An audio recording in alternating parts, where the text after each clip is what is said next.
प्यारे बच्चों, आज हम लोग चर्चा करेंगे भारतीय राष्ट्रीय कांग्रेस की।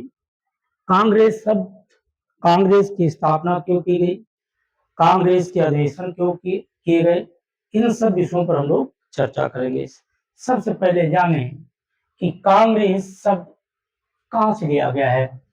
तो कांग्रेस शब्द जो है, कांग्रेस शब्द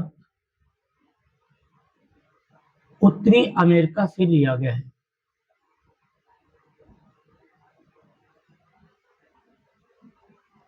उत्तरी अमेरिका से। तो कांग्रेस शब्द कहां से लिया गया, तो उत्तरी अमेरिका से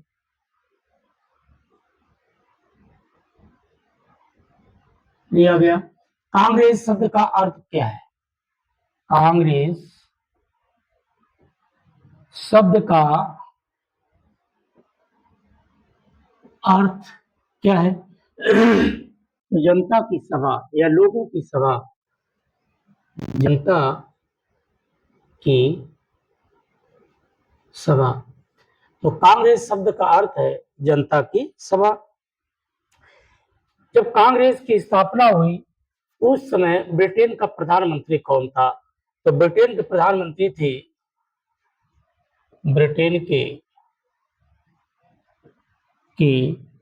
प्रधानमंत्री ग्लैडस्टोन। तो इस समय जो है ये ब्रिटेन के प्रधानमंत्री थे। और जिस समय कांग्रेस की स्थापना हुई उस समय भारत में वायसराय कौन था? स्थापना के समय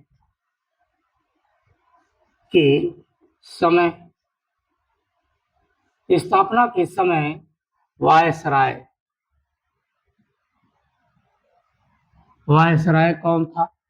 तो लॉर्ड डफरिन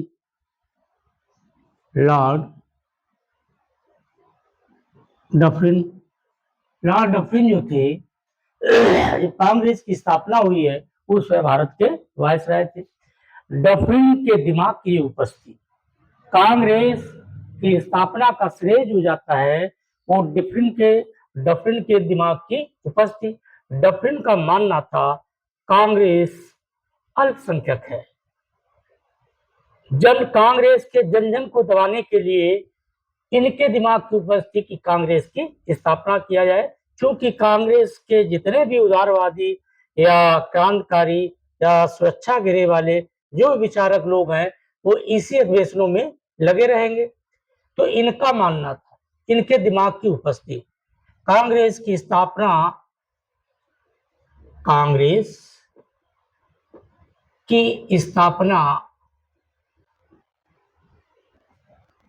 दिमाग की उपस्थिति, दिमाग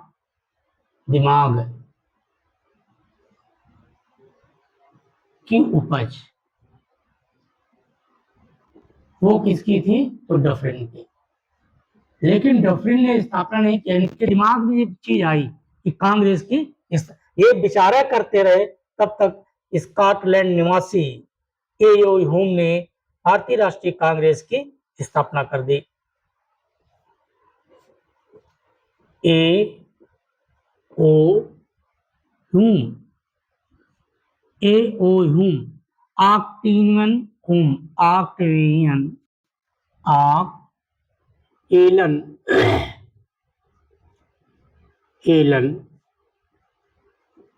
ऑक्टेवियन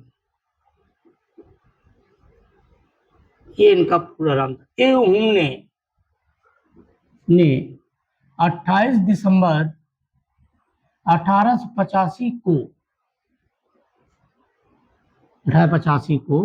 मुंबई के गोकुलदास तेजपाल संस्कृत विश्वविद्यालय।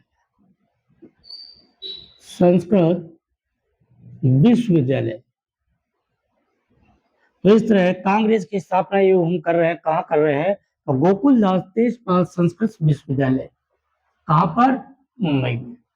तो इस तरह ए.ओ. ह्यूम जो है ये कांग्रेस की स्थापना कब किया? तो 28 दिसंबर 1885।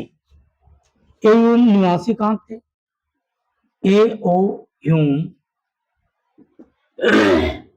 स्कॉटलैंड में थे, स्कॉटलैंड निवासी। ब्रिटेन पता है, स्कॉटलैंड निवासी थे। ये आईसीएस थे। ये क्या थे? आईसीएस। तो ये आईसीएस थे। इन्हें कांग्रेस का संस्थापक माना जाता है और भारत में पक्षी विज्ञान के जनक भी माने जाते हैं। भारत में पक्षी विज्ञान के जनक भी माने जाते हैं। तो इस तरह ह्यूम को कांग्रेस का संस्थापक माना जाता है और भारत में इन्हें पश्चिम विज्ञान का जनक भी माना जाता है। ह्यूम जो है शिमला में रुक गए, तभी इनको हर्मिट ऑफ शिमला भी कहा जाता है। ह्यूम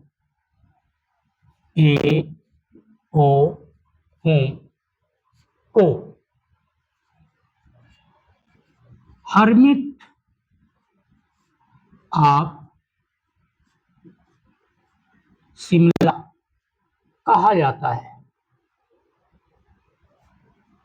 तो इस तरह ह्यूम को हर्मिट ऑफ शिमला भी कहा जाता है। ह्यूम की जीवनी कौन लिखता है? तो वेडर वर्न लिखते हैं। ह्यूम के जीवनी लेखक कौन थे? तो जीवनी लेखक थे वेडर वर्न। ये जीवनी लेखक थे। अब देखिए कांग्रेस की स्थापना हो जाती है, विचारक लोग अपने विचार रखते हैं, तो ये पॉइंट बहुत इंपॉर्टेंट है, आपको पढ़ना है। अब देखिए भारतीय राष्ट्रीय कांग्रेस की स्थापना के बारे में भारतीयों कुछ विचार अलग अलग थे। वो क्रांतिकारी हों या उदारवादी हों, इनके विचार अलग अलग थे। जैसे अश्विनी कुमार दत्त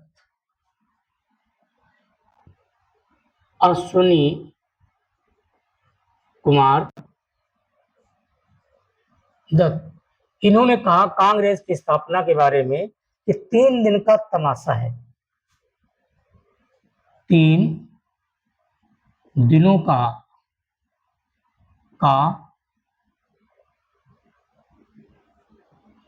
तमाशा है। बाई चांस एग्जाम में आ जाए कि भारतीय राष्ट्रीय कांग्रेस की स्थापना के बारे में 3 दिनों का तमाशा है, ये बात कौन विचारक कह रहा है? वो थे अश्विनी कुमार दत्त।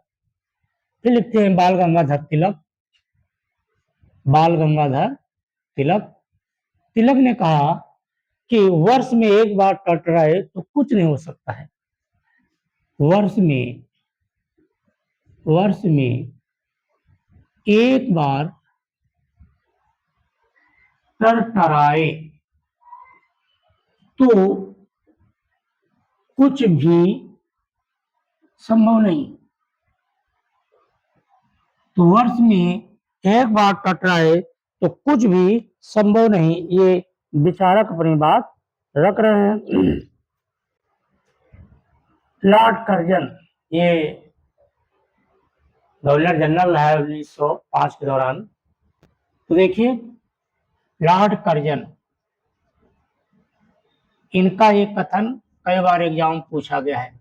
इन्होंने कहा कांग्रेस अपनी मौत की घड़ियां गिन रही है।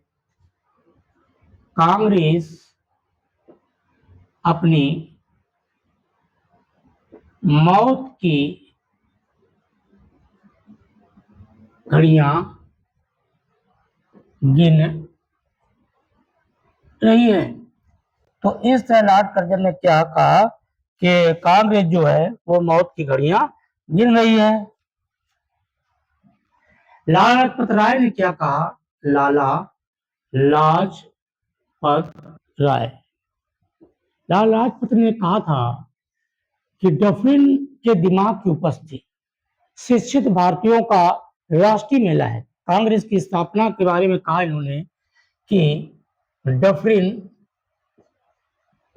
के दिमाग की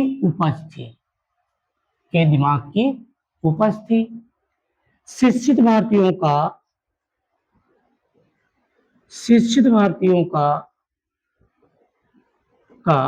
राष्ट्रीय मेला है। ये बात कौन कह रहा है? तो लाला लाजपत कह रहे हैं कि डफरिन के दिमाग की उपज है।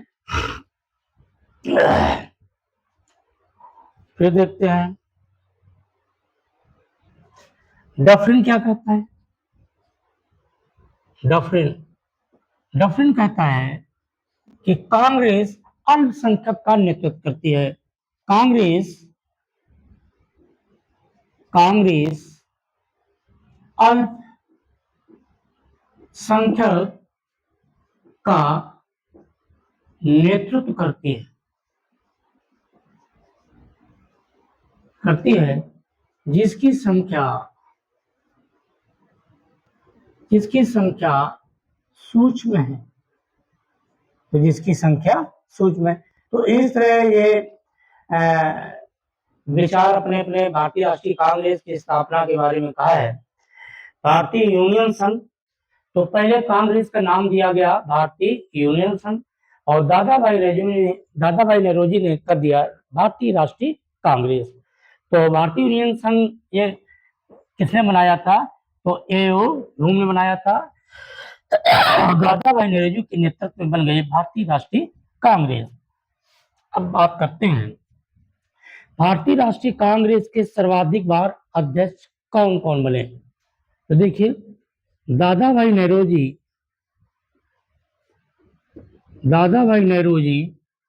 एवं पंडित जवाहरलाल नेहरू, तो ये तीन बार अध्यक्ष बने। तो इस तरह तीन बार अध्यक्ष रहे हैं भारतीय राष्ट्रीय कांग्रेस के कौन? दो लोग, दादा भाई नौरोजी और पंडित जवाहरलाल नेहरू। फिर बात करें कि जब देश आजाद हुआ, आजादी के समय कांग्रेस का अध्यक्ष कौन था?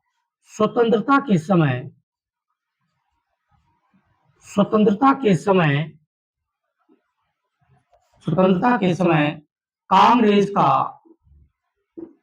कांग्रेस का अध्यक्ष कौन था?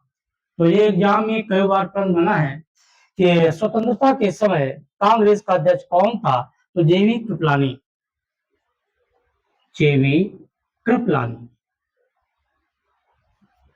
कृपलानी इस तरह स्वतंत्रता के समय कांग्रेस के अध्यक्ष। फिर पूछा जाए कि जब भारतीय संविधान लागू हुआ, संविधान लागू होने के समय कांग्रेस का अध्यक्ष कौन था? देखते हैं संविधान लागू होने के समय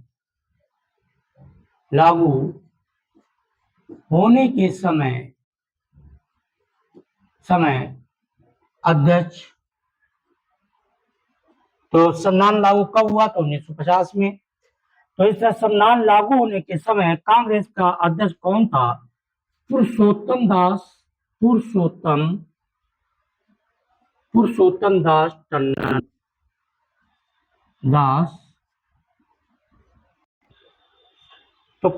दास टंडन जो थे भारतीय राष्ट्रीय कांग्रेस के। अच्छा, कांग्रेस की स्थापना की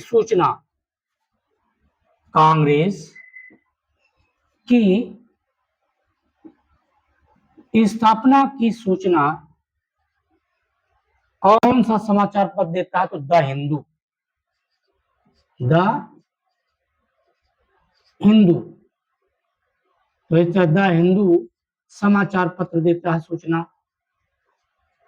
तो द हिंदू समाचार पत्र जो है कांग्रेस की स्थापना का सूचना देता है। 1888 ईस्वी में लंदन से इंडिया पत्रिका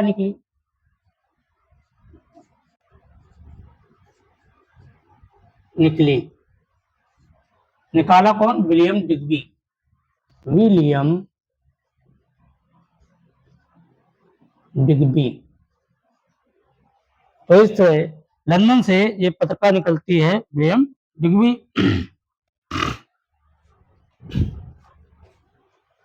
एक प्रश्न और है इंपॉर्टेंट कि कांग्रेस का वह कौन सा अध्यक्ष था जो सबसे कम आयु का था और सर्वाधिक समय तक का अध्यक्ष रहा? तो थे डॉक्टर अबुल कलाम।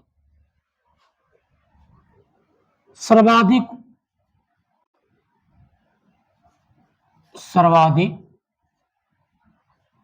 ऊपर लिख देते हैं,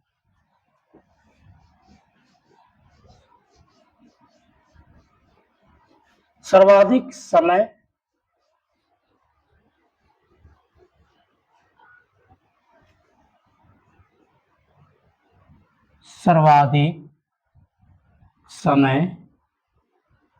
तक एवं कम आयु का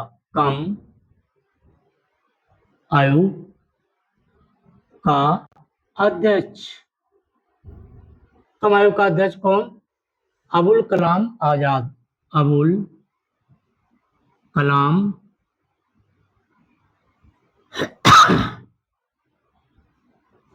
तो अबुल कलाम आजाद जो थे तो सर्वाधिक समय तक के और कम आयु के अध्यक्ष थे।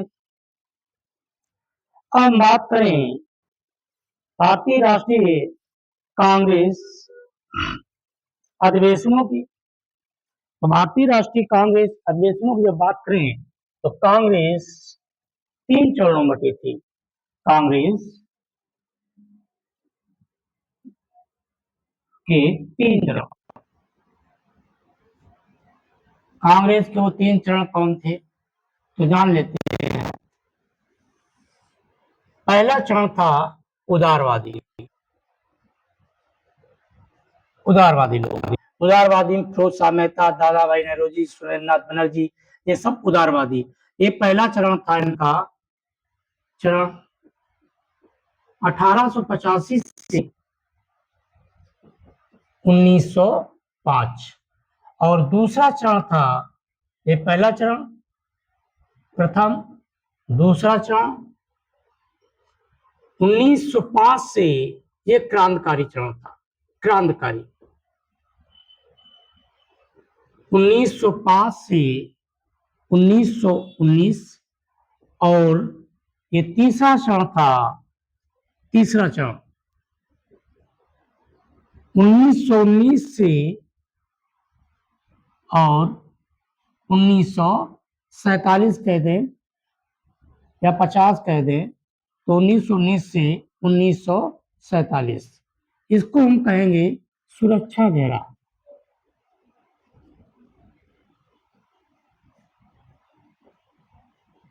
छोटे छोटे आंदोलन।